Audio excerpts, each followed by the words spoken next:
안녕하십니까. 제조기술 3차 시수업 시작하겠습니다. 오늘은 재료의 특성과 활용에 대해서 수업을 하겠습니다. 우리 주변에 많이 사용되는 재료 중에서 오늘은 특히 목재, 나무하고 플라스틱에 대해서 알아보는 시간을 갖도록 하겠습니다. 학습 목표는 재료의 특성을 알고 다양한 재료를 효율적으로 활용할 수 있다입니다.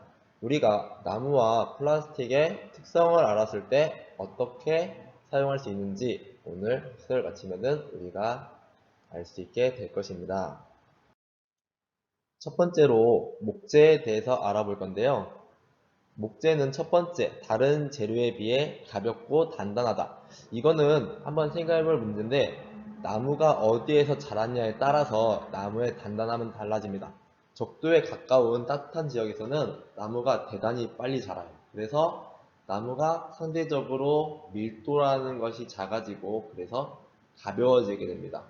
반대로 추운 지역, 캐나다나 핀란드 이런 지역에서 자란 나무들은 나무의 성장이 매우 느려요. 그래서 어떻게? 나무가 굉장히 단단하고 상대적으로 밀도가 높아지게 됩니다. 그래서 나무가 사용되는 용도에 따라서 어떤 나무를 사용할 것이냐를 정하기도 합니다.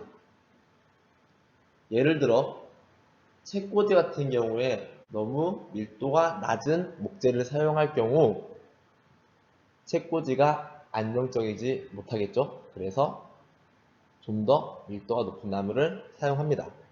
자, 두 번째로 무늬가 아름답고 따뜻한 느낌을 주며 촉감이 좋다. 이거는 우리 주변을 살펴보면은 저거는 나무로 만들었네 라고 하는 것들이 있습니다. 그런 것들은 내가 나무야 라고 자신의 모습을 그대로 보여주고 있어서 나무로 만들어서 아름답구나 이걸 느낄 수 있어서 실내 장식으로 주로 이용이 됩니다. 이 말은 무슨 말이냐? 저것도 나무로 만든 거였어? 라고 생각하는 제품도 존재한다는 이야기겠죠. 그에 대해서는 뒤로 가서 좀 더 자세히 알아보겠습니다. 세 번째로는 열과 전기를 잘 전달하지 않아 주방용 조리도구에 이용이 된다. 열에 대한 이야기 나오는데, 근데 나무는 불에 잘 타는데요? 그렇죠. 네 번째 나옵니다. 네 번째에 불에 타기 쉽고 수분에 약하여 썩기 쉽다. 이 세 번째와 네 번째를 같이 생각해 보면은 나무는 열을 잘 전달하지 않는다가 열에 강하다라는 이야기는 아닙니다. 즉 나무가 타지 않는 정도까지 열에서는 열을 전달하지 않아서 도구로 사용하기 쉽다는 거예요. 그래서 주방에 보면은 주걱, 그 다음에 뒤집개 이런 것들 또는 숟가락, 젓가락에 나무를 이용하는 걸 볼 수 있는데 이거는 세 번째 특징을 활용해서 사용하는 예가 되겠습니다. 그리고 네 번째는 단점이 되겠죠. 불에 타기 쉽다, 수분에 약해서 썩기 쉽다라는 특징을 가지고 있습니다. 자, 목재의 종류를 알아보겠는데요. 목재는 원목과 가공재로 이야기를 합니다. 그리고 이 원목과 가공재에 대해서 알아보면은 원목은 자연에서 바로 얻어 가공하지 않은 목재를 이야기하고요. 그 다음에 가공재는 원목을 가공하여 만든 목재라고 하는데 집성재, 합판, 중밀도 섬유판, 영어로 MDF라고 합니다. MDF. 마지막으로 파티클 보드라는 가공재도 존재하게 되겠습니다. 지금부터 선생님하고 나무들을 직접 보면서 이야기를 할 텐데요. 선생님이 되도록이면은 학교에 있는 나무들로 설명을 해주도록 하겠습니다. 자, 학교에서 여러 가지 나무를 찾아보도록 하겠습니다.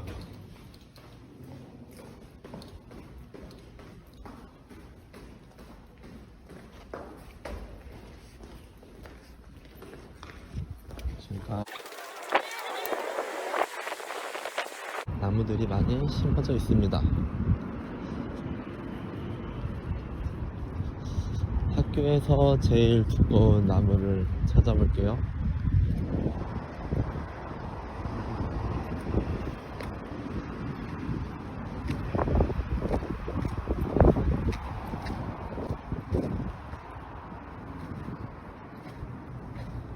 자, 여러분들이 없을 때 벚꽃이 폈던 벚나무입니다. 이렇게 나무를 우리는 원목이라고 표현을 합니다. 이 원목 나무를 이렇게 통나무 형태로 먼저 자르게 되고, 우리가 사용하기 편하게 이런 형태로 나무를 잘라서 큰 판에 나무를 만들게 됩니다. 이렇게 하면은 나무를 자르는 거를 제라고 표현을 하고, 이런 거를 원목이라고 표현을 합니다. 사진을 하나 보여줄게요. 이런 나무를 원목이라고 표현을 합니다.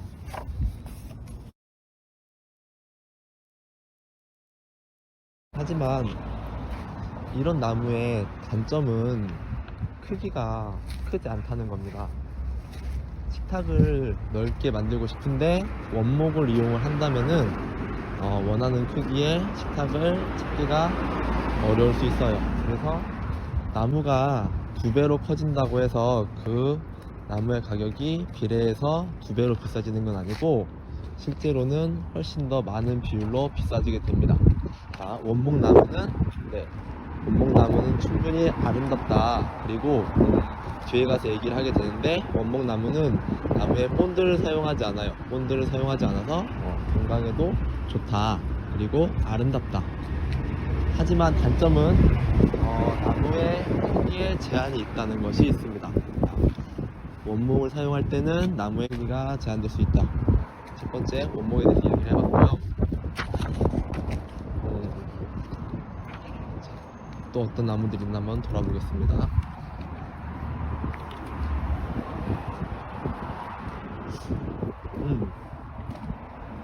여기에도 나무가 사용이 됐네요.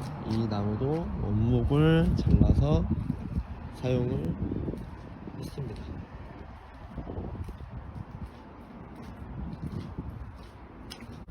큰 재료의 나무를 사용하고 싶은데 금액적인 부담을 줄이고 싶다, 이 생각에서 사람들은 생각합니다. 나무를 크게 만들면서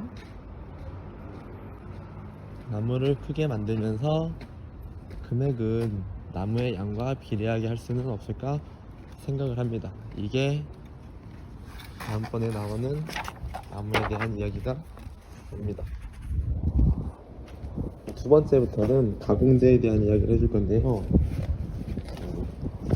가공재의 첫 번째 종류, 집성재라고 합니다. 집성재.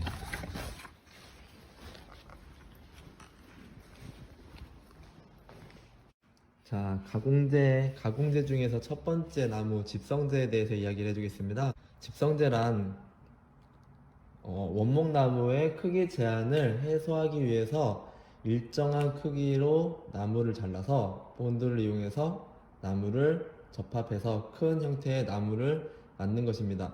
집성 판재라고 하는 나무의 사진을 먼저 보여주겠습니다.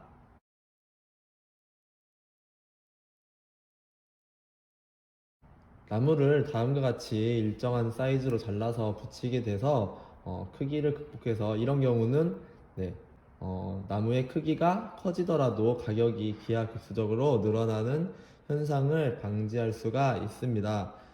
집성나무의 특징을 한번 보여주겠습니다. 현재 보이는 연필꽂이가 집성을 한 나무를 가지고 만든 연필꽂이인데요. 자, 보면은 이런 경우에 색깔이 크게 달라진 이유가 다른 나무를 접합시켰기 때문입니다. 자, 뒤에 보면은, 자, 이렇게 여기에도 붙인 부분이고, 길게 이 부분도 붙인 부분입니다. 여기도 붙인 부분. 그래서 길게 생긴 나무를 붙인 다음에 이거를 재료로 사용을 하게 됩니다. 이렇게 사용하는 나무를 집성재라고 합니다. 자, 화분이 있죠. 이 화분 또한 지켜보면은 원목일까 집성재일까 생각을 해봤을 때 옆면을 봤을 때 보면은 이렇게 나이테가 보이잖아요. 나이테가 있는데 중간에 여기서 색깔이 바뀌고 나이테가 사라집니다. 그리고 또 여기에 나이테가 존재하게 되고, 이렇게 여러 패턴의 모양을 보이게 되는 경우를 집성제라고 표현을 합니다. 집성제. 이렇게 집성을 한 나무는 식기나 아니면은 사람의 입으로 들어가는 용도로 사용을 하지 않거든요. 그 이유는 이 나무들을 이어 붙일 때 본드를 사용을 해서 이어 붙이기 때문에 그 부분이 사람의 몸에 해로울 수 있다고 얘기를 합니다. 그래서 이런 경우는 보통 가구로 이용을 하게 됩니다. 네, 집성제에 대해서 정리하고 넘어가 보겠습니다. 집성제란 첫 번째, 원목에 나뭇결이 평행하도록 나란히 붙여서 만든 목재이다. 이 집성제는 원목에서 가지고 있는 무늬를 그대로 가지고 있기 때문에, 두 번째, 외관이 아름답고 강도가 크다라는 특징을 그대로 가지고 있습니다. 세 번째, 뒤틀림이나 갈라짐이 적다. 이거는 무슨 얘기냐면은 원목은 그대로 사용을 했을 때 뒤틀림이나 갈라짐이 생기게 됩니다. 근데 집성제는 그 나무의 크기가 하나하나의 크기는 작아지기 때문에 뒤틀림이나 갈라짐이 상대적으로 적어져서 이것도 특징으로 가지고 있습니다. 네 번째, 다양한 형태로 제작할 수 있다. 우리가 원목과 비교를 했을 때 크기에서 좀 더 자유롭다고 이야기를 했죠. 그래서 더 다양한 형태로 가구를 제작하는데 문제가 없다는 것을 여기서 말해주고 있습니다. 다음으로 가공재 중에서 두 번째, 합판에 대해서 이야기해 주겠습니다. 두 번째 가공재의 얘는 합판입니다. 합판이란 말은 일상생활에서 많이 사용하는데 나무를 여러 겹으로 붙여서 이용한 나무를 합판이라고 표현을 하거든요. 합판의 특징은 옆에서 봤을 때 우리 가장 대표적인 예가 이렇게 책상 같은 경우가 합판입니다. 자, 보면은 여러 줄이 보이죠? 합판하고 집성제의 차이는 집성제는 하나의 나무를 한쪽 면으로 붙이게 되는 긴 넓은 판을 만드는 거 생각하면은, 합판은 여러 겹을 붙이게 되는 건데, 합판의 특징은 이게 보면은 여러 겹인데 이거를 떼줄 수는 없는데, 나무 결이 있는데 나무 결을 가로 세로 가로 세로 이렇게 해서 지그재그로 배치를 하게 됩니다. 그렇게 하게 되면은 나무가 한쪽 방향으로 변형되는 일도 없고 훨씬 튼튼하다고 이야기를 하거든요. 자, 이거 같은 경우는 자작나무 합판인데 이 나무를 합판을 만들 때 꼭 홀수장의 나무를 사용을 합니다. 그 이유는 제일 윗면하고 그다음에 제일 아랫면이 같은 방향으로 결이 나와야 더 튼튼하기 때문에, 같은 방향의 결이 나오게 하기 위해서는 홀수개의 판재를 붙이게 됩니다. 이것을 합판이라고 이야기를 합니다. 자, 합판에 대해서 정리해 주겠습니다. 합판은 원목을 얇은 판으로 만든 후에 나뭇결의 방향이 서로 직각이 되도록 겹쳐서 만든다. 재질이 균일하고 변형이 적다. 원하는 다양한 두께의 판을 만들 수 있다. 이런 특징을 가지고 있습니다. 앞에서 얘기했죠. 합판을 서로 직각으로 붙이는 이유, 홀수로 하는 이유, 나뭇결을 직각으로 붙여 강도를 균일하게 하기 위해서이고, 이때 판재를 홀수로 붙여 아랫면과 윗면의 나뭇결이 동일하게 해서 이 강도를 더욱 높여 주도록 합니다. 세 번째 재료는 MDF, 중밀도 섬유판이라고 하는 재료입니다. 학교에서 MDF를 사용한 경우를 좀 찾아보기 어려운데, 이렇게 여기 지금 레이저 커팅기가 있는데, 레이저 커팅기 재료로 많이 만나볼 수 있고, 액세서리 같은 경우를 만들 때 또는 열쇠 고리를 만들 때 사용을 하기도 합니다. 자, 보시면은 이게 나무인지 종이인지 잘 구분이 안 가는데요. 이거는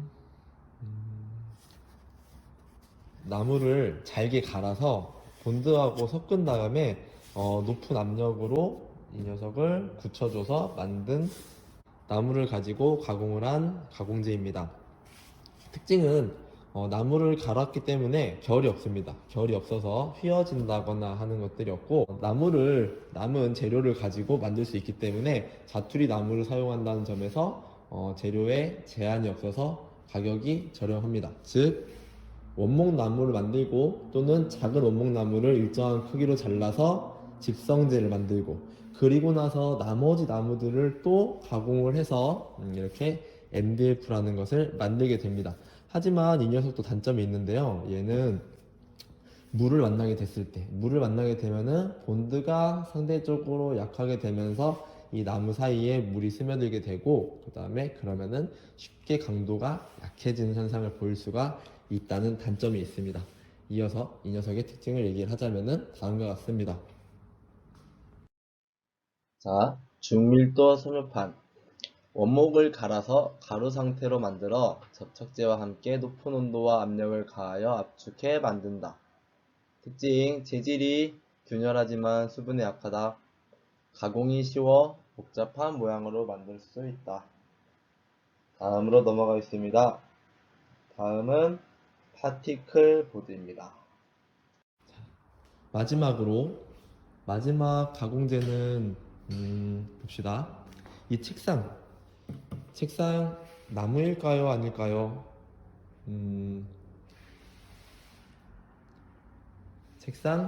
책상은 엄밀히 말하면은 안에 나무가 들어있는 책상입니다.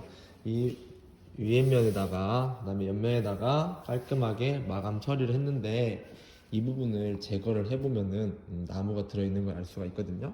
이거를 한번 선생님이 오픈되어 있는 것을 찾아서 보여주도록 하겠습니다.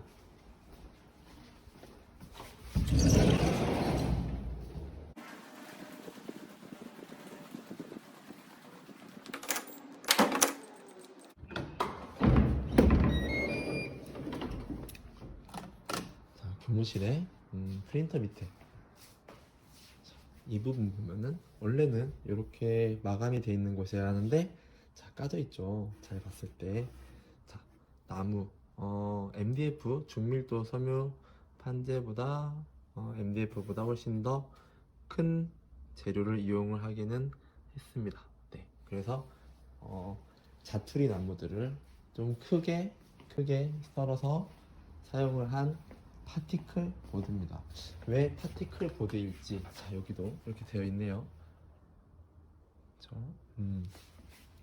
일부분들을 사용해서 파티클 보드라는 이름이 붙게 되었습니다. 자, 이렇게 나무를 사용해서 본드를 이용해서 모양을 만들고 겉면을 씌우게 됨으로써 그렇죠? 튼튼한 가구를 만들 수 있습니다. 이 파티클 보드 역시 앞에 말한 MDF처럼 방향성이 없기 때문에 나무가 휘거나 하는 일이 일어나지 않습니다. 또 다른 특징으로는 내부의 나무의 배치가 듬성듬성하기 때문에 소리 같은 거를 잘 흡수한다는 특징도 가지고 있습니다. 그리고 상대적으로 튼튼함도 가지고 있습니다.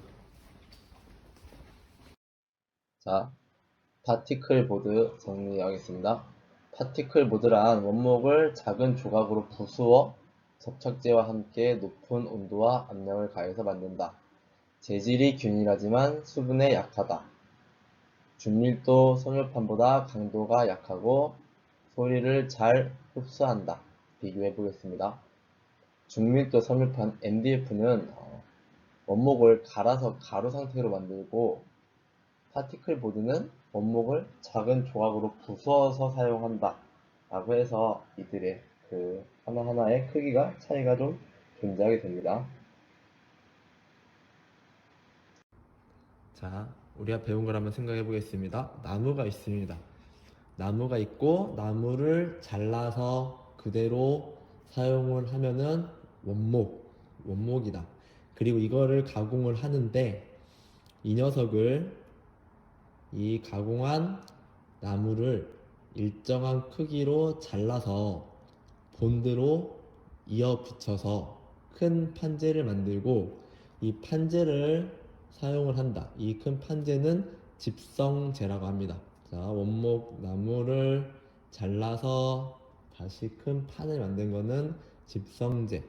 그리고 이 자투리 나무들을 매우 잘게 갈아서 매우 잘게 갈아서 가루 상태로 본드와 함께 만들면은 중밀도 섬유판 MDF, 그리고 얘를 적당히 작은 조각으로 부수어서 접착제로 만들면은 그럴 때는 파티클 보드 이렇게 됩니다.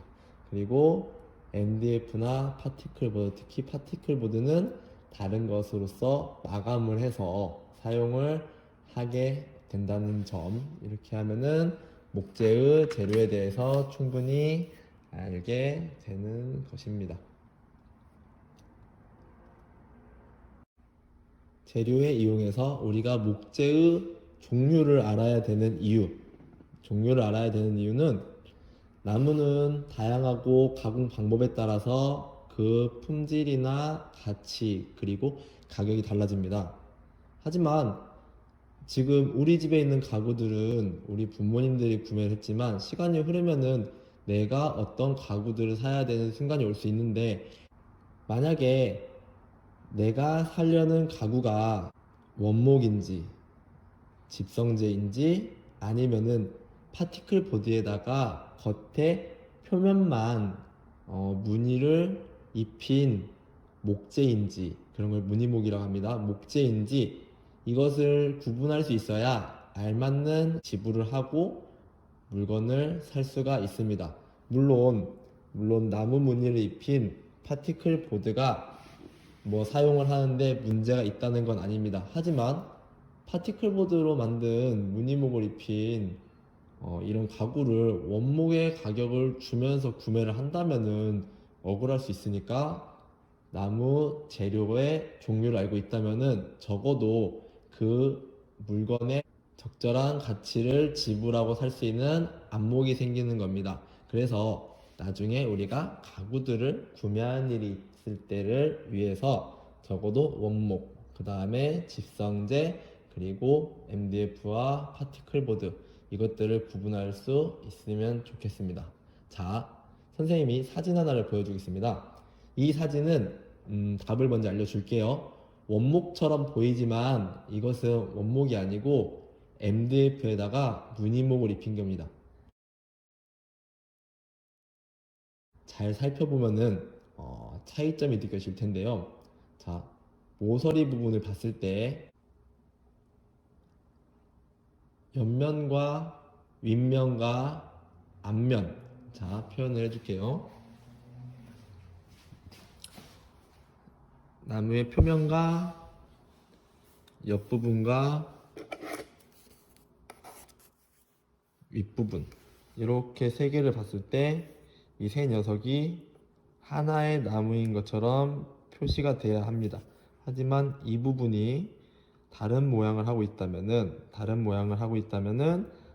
이 녀석은 여기랑 여기가 다른 걸 보면은 하나의 나무가 아니구나, 이렇게 생각을 할 수 있습니다. 선생님이 사진을 다시 한번 보여줄게요.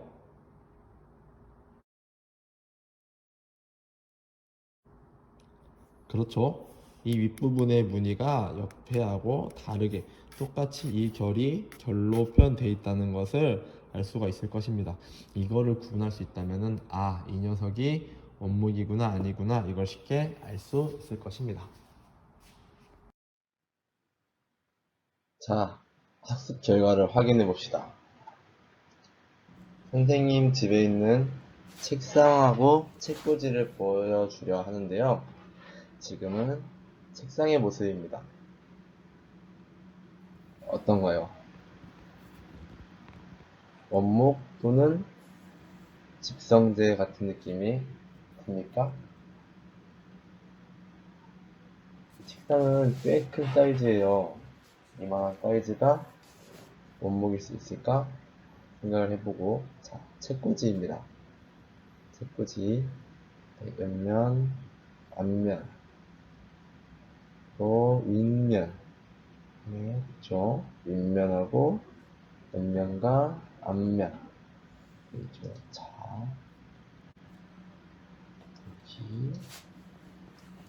이렇게 이렇게 이렇게 이어진 면이 보일 겁니다. 자, 여기서 이렇게 집성을 한 모습도 보이고요. 이게 나이테가 내려와서 밑으로 이어지는 모습. 네, 그렇죠. 선생님 집의 책상은 무늬 나무를 입힌, 네, 무늬 나무를 입힌 파티클 보드고, 선생님 집의 책꽂이는, 네, 집성지로 만든 책꽂이였습니다. 자, 과제를 내주겠습니다. 이학스터 다음 페이지 보면은 링크를 가서 과제 제출할 건데요. 여러분 집에 있는 목재로 만든 무언가를 찾아보세요.